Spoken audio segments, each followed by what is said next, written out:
नमस्कार दोस्तों। आज हमारी संसद पर हमले की बरसी है। 2001 में हमारी संसद पर एक आतंकी हमला हुआ था। उस आतंकी हमले में हमारे तमाम जवान शहीद हुए थे। हमारे लोकतंत्र के लिए एक बड़ा धक्का था और उन शहीद जवानों को हम सलामी देते हैं।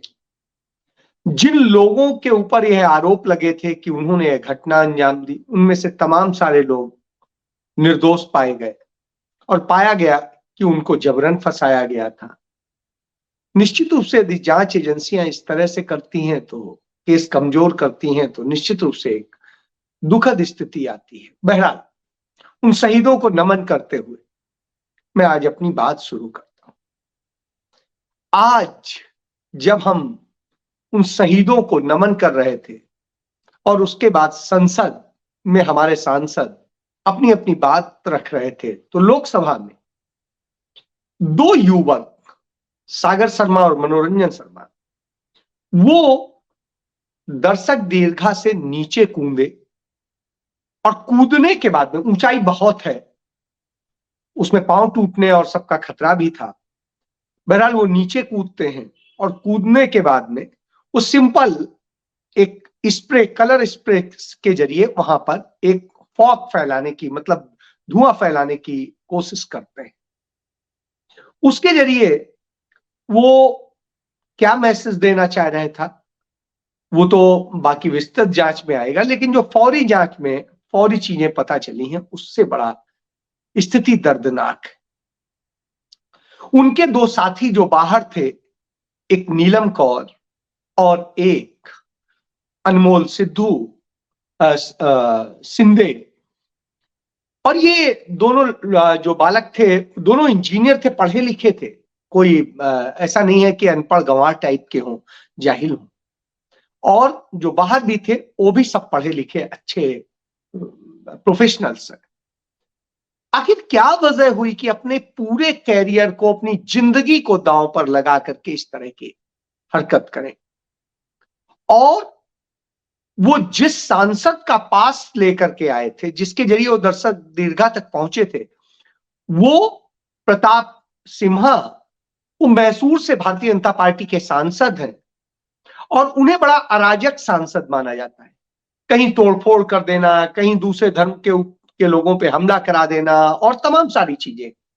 एक बार वो एक बस स्टैंड पे गए और वहां पर गुंबद स्टाइल में वो बना हुआ था, तो साहब उन्होंने कहा नहीं, इससे मुझे मस्जिद की बू आती है, इसलिए इसे तोड़ दीजिए। यानी साहब को लगेगा कि यदि उनका घर मुस्लिम टाइप का लग रहा है तो उसे तोड़ देंगे। तो कमोबेश इस तरह के नफरती लोगों के वो पास लेके आए थे, तो इसलिए एक बार शंका भी पैदा होती है। लेकिन इस शंका पर हम जाएं, सारी चीजों पर जाएं, उसके पहले में देखना होगा है क्या।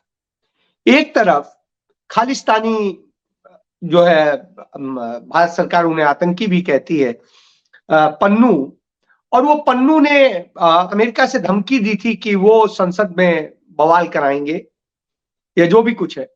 हालांकि वो तो कुछ नहीं करा सके।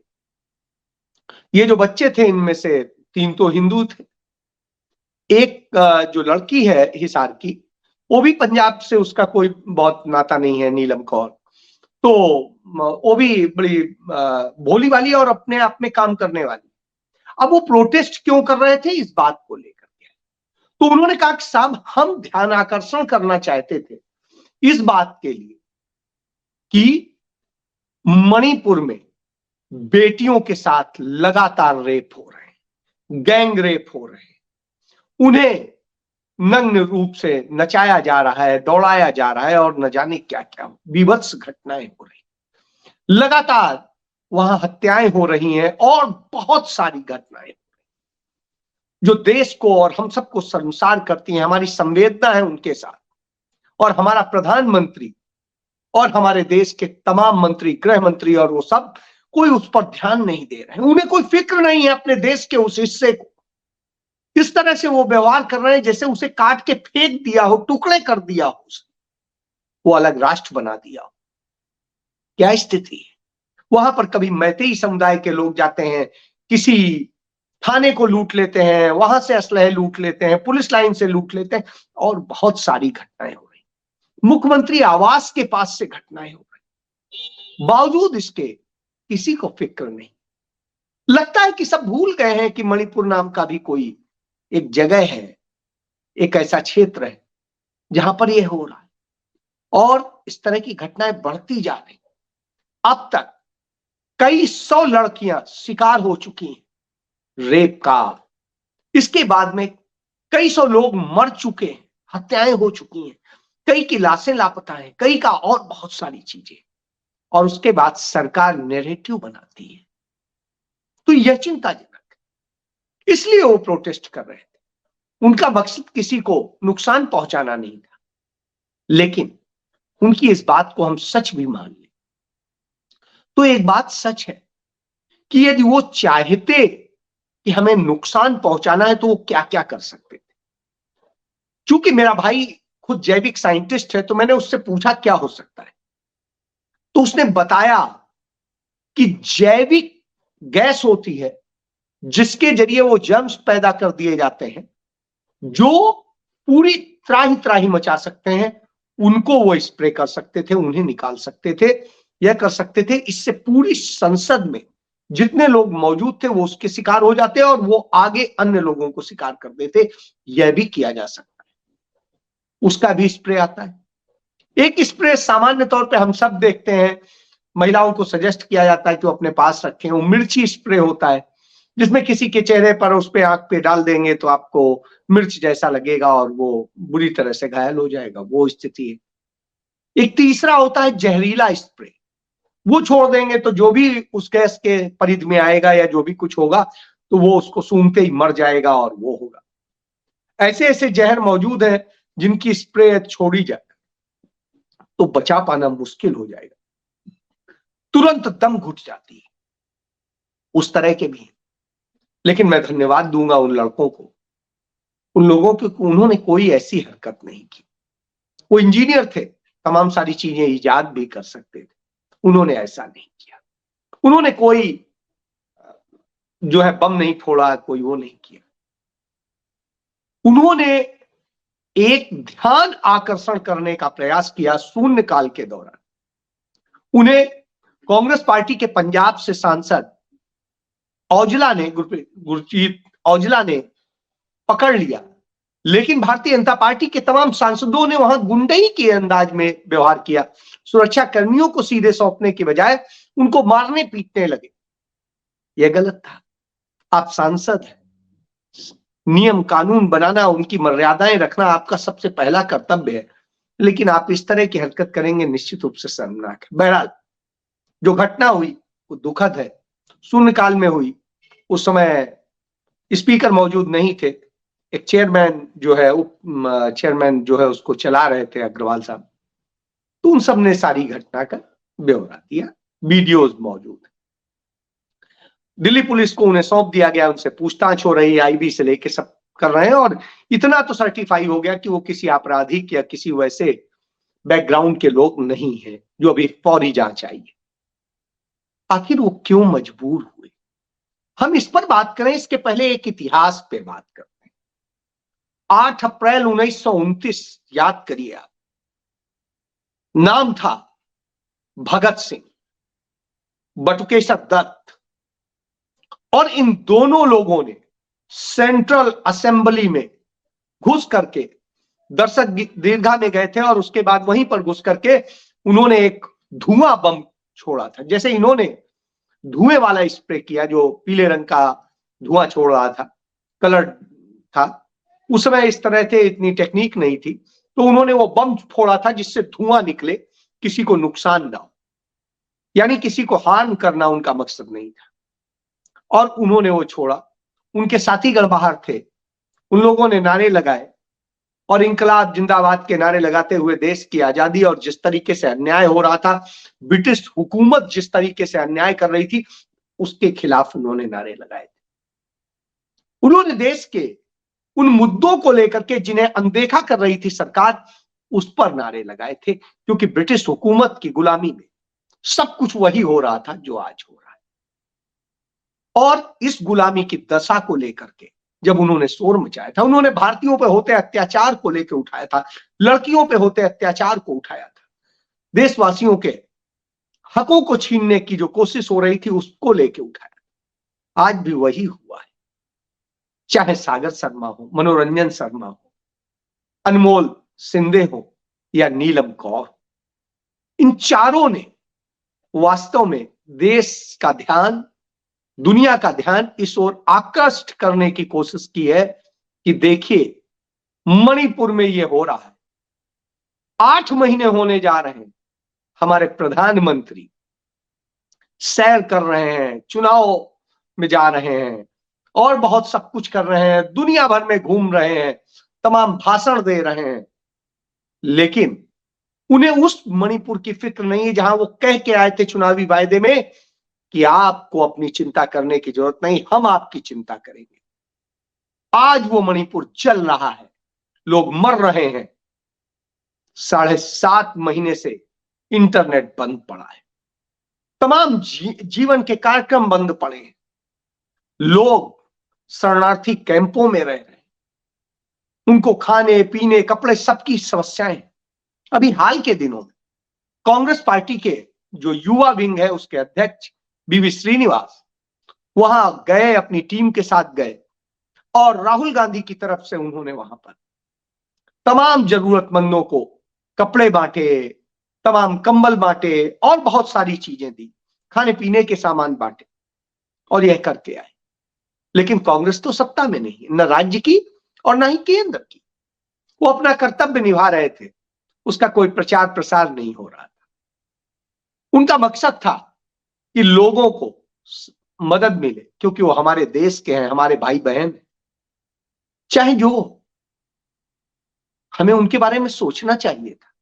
लेकिन क्या हमने, जब हम वसुधैव कुटुंबकम की बात करते हैं, कि हम अपने हिंदुस्तान जिसे हम भारत माता कहते हैं, उसके तमाम सारे ये जो लाल हैं, बच्चे हैं, बेटियां हैं, क्या हम उनको सुरक्षित रख पा रहे हैं? क्या हम उनके लिए कुछ कर रहे हैं? इस बारे में क्या सोचने की कोशिश की हमारी सरकार ने? नहीं की। शायद यही वजह थी कि इन संवेदनशील चारों युवाओं ने अपने भविष्य को दांव पर लगा के, अपने जीवन को दांव पर लगाकर यह किया। और यदि कहीं धोखे से वो मुसलमान होते या सिख होते तो आप तमाम सारे से आरोप लगा देते, 1 सेकेंड नहीं लगता, 1 सेकेंड के अंदर उन्हें जाने क्या क्या कह देते। आज उन्होंने, कम से कम मैं तो सलाम करता हूं इन बच्चों को कि इन्होंने सही दिशा में एक समझाने की कोशिश की। हालांकि यह चिंता का विषय है सरकार के लिए कि उसने यह हालत कर दी है कि बच्चे अपना जीवन खतरे में डालकर, अपने आप को आत्मघाती बना करके इस तरह की करते हैं। यदि उन्हें गोली मार दी जाती, मर जाते, तो क्या होता? यह भी सोचने का विषय। उन्हें जिस तरीके से तमाम भाजपा के सांसदों ने पीटा, वह भी अपने आप में चिंताजनक। उन्होंने किसी को नुकसान नहीं पहुंचाया। और इसके बाद में जिस तरह की घटनाएं हो रही, चिंता देती है कि क्या हमारे सांसद, जो हमारे जनप्रतिनिधि हैं, क्या वो अपने दायित्व का निर्वहन कर रहे हैं और क्या वो भी सुरक्षित है? ऐसे तो कोई भी कुछ भी ला करके और कुछ भी कर सकता है। यानी ना वो सुरक्षित है, न देश के नागरिक सुरक्षित है। और हालात कितने बुरे हो गए, इस चीज को समझना पड़ेगा। वहां देश के तमाम महान नेता भी हैं, तमाम तरह के नफरती लोग भी हैं, कुछ भी हो सकता था। बहाना लेकर के कोई भी किसी के साथ कुछ भी कर सकता था, किसी को मार सकता था, किसी के साथ और कोई घटना कर सकता था। आपको इसकी चिंता करनी चाहिए थी, लेकिन आपने कोई चिंता नहीं की। न सुरक्षा की आपको फिक्र है अंदर वालों की, न सुरक्षा की फिक्र है बाहर वालों की। और जिनके आप प्रतिनिधि हैं, जिनके बूते आप संसद में बैठे हैं और जिनके बूते आप सत्ता का सुख भोग रहे हैं, देश दुनिया घूम रहे हैं, उन्हीं के लिए आप कुछ नहीं करने तैयार। उनको असुरक्षित आपने कर दिया। जहां डबल इंजन की सरकारें हैं, उन राज्यों में हालात बद से बदतर है। कल भारतीय जनता पार्टी के एक एमएलए को सजा सुना दी गई कि उन्होंने एक नाबालिग बच्ची के साथ में रेप किया था। आप सोचिए, जितने बलात्कारी होते हैं वो भाजपा के ही क्यों निकलते हैं, चाहे सेंगर हो, चाहे चिन्मय आनंद हो, चाहे कोई हो। और उसके बाद में उससे ज्यादा चिंताजनक डबल इंजन की सरकार, जहां राम राज्य की सरकार कहते हैं, उस प्रदेश उत्तर प्रदेश की राजधानी में एक सीनियर प्रशासनिक अफसर की बेटी के साथ किस तरह से गैंगरेप होता है। 7 थाने पड़ते हैं, वो चिल्लाती है, कोई मदद को नहीं आता है, गाड़ी में सब कुछ हो जाता है। इसके बाद गिरफ्तार कर लीजिएगा, सजा सुना दीजिएगा, क्या कर लीजिएगा, क्या फर्क पड़ता है। उसके जीवन में तो एक दंश लग गया ना, उसको तो आप कलंकित कर रहे हैं ना। तो साहब, यही लोकतंत्र हमने बनाया था। और लोकतंत्र किस तरह का बनाया है? लोकतंत्र बनाया हमने पर्ची का, लोकतंत्र बनाया हमने डर का। इतना डर कि जनता को आप डराएंगे। जिस जनता के आप प्रतिनिधि हैं, जिसके बूते आप सत्ता में हैं, उसको डराते हैं आप तमाम नामों से, कहीं पुलिस से, कहीं ईडी से, कहीं सीबीआई से, कहीं कोई और एजेंसी से, कहीं किसी तरीके से। कहते हैं नहीं तो ये नहीं कर, तो ये कर देंगे, नहीं तो हमले करते हैं, मारते हैं, सब कुछ करते हैं। फिर इससे बच जाइए। आप विपक्ष के नेताओं को जिस तरीके से 95% विपक्ष के नेताओं पर ईडी, सीबीआई और सबकी कार्रवाई हो रही है, क्यों? और जो आपके साथ बैठे हैं, सारे बड़े भ्रष्टाचारी आपके साथ बैठे हैं, उन पर कोई कार्रवाई नहीं हो रही। शोर मचाते हैं आप। तमाम सारी जब ये हरकतें होती हैं तो निश्चित रूप से चिंताजनक होता है। और इसके बाद में सवाल इस पर खड़ा होता है कि आप इतना सब कुछ कहते हैं, लेकिन गलत को आप करते हैं। छगन भुजबल को क्लीन चिट आपने दे दी, जिनके ऊपर भ्रष्टाचार से लेकर सब चीजों के आरोप थे। आपने ही, आपकी ईडी ने ही कार्रवाई की थी। अब ईडी कह रही फाइल नहीं मिल रही, इसलिए खत्म कर देगी। वाह भैया, तो इस दशा में लाके खड़ा कर दिया है आपने। देश को एक कंगारू कोर्ट में बदल दिया है। जो आपको मुफीद नहीं लगता है तो साहब उस पर आप कार्रवाई करा देंगे, उसे आप निष्कासित करा देंगे, उसके को सजा करवा देंगे। और अदालतें गुलामी का शिकार हो गई है। तो गुलामी की स्थिति यह है, आपकी अपनी पार्टी में इतना डर है कि जो पहली बार विधानसभा का सदस्य चुना जाता है, जिसको कोई प्रशासनिक और कोई अनुभव नहीं होता है, जिसका पार्टी में भी कोई बड़ा योगदान नहीं होता है, अचानक आपकी पर्ची से उसे मुख्यमंत्री बना दिया जाता है और किसी में बोलने की हिम्मत नहीं पड़ती। कमोबेश इसी तरीके से एक भ्रष्टाचारी, हमले करने वाला, गाली गलौज करने वाला, मारपीट करने वाला व्यक्ति मोहन यादव मध्य प्रदेश में मुख्यमंत्री बना दिया जाता है। क्या योगदान था? कुछ नहीं, साहब बना दिया। उसके बाद में क्यों? क्योंकि वो अरबपति, खरबपति है। इसके बाद छत्तीसगढ़ में इसी तरह से हुआ।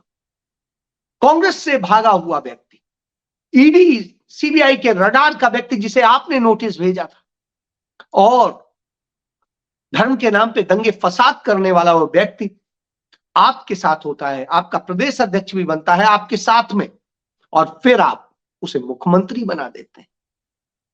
वो भी गाली गलौज और गला काट लेने और जाने क्या क्या बातें करता है, नक्सली उस तरह का व्यवहार करता है। उस आदमी को आप बना देते हैं और उसके बाद कहते हैं आप कोई विरोध नहीं। क्यों? आपने डर का, भय का माहौल बना दिया है। और इस भय के माहौल का ही जवाब है कि वो नए युवा, जिनका चाल, चरित्र, चेहरा सब अच्छा है, आज उन्हें मजबूरन आपको सचेत करने के लिए स्प्रे करना पड़ रहा है संसद के अंदर, नारे लगाने पड़ रहे हैं कि मणिपुर को बचा लो, बेटियों को बचा लो, लोगों को बचा लो, राज्य को बचा लो। सोचना है आपको कि आप ऐसे लोगों के साथ खड़े हैं या आपको मोहब्बत की दुकान चलानी है। फैसला तो आपको करना है, क्योंकि जनता ही जनार्दन है, और जनता ये डरी हुई कायर हो जाएगी तो फिर तो कुछ नहीं होगा। इसलिए जनता को लड़ना है, और जनता खड़ी हो गई तो ये कहीं के नहीं रहे। यह आप जान लीजिए, कोई मशीन इन्हें नहीं बचा सकती है। जय हिंद।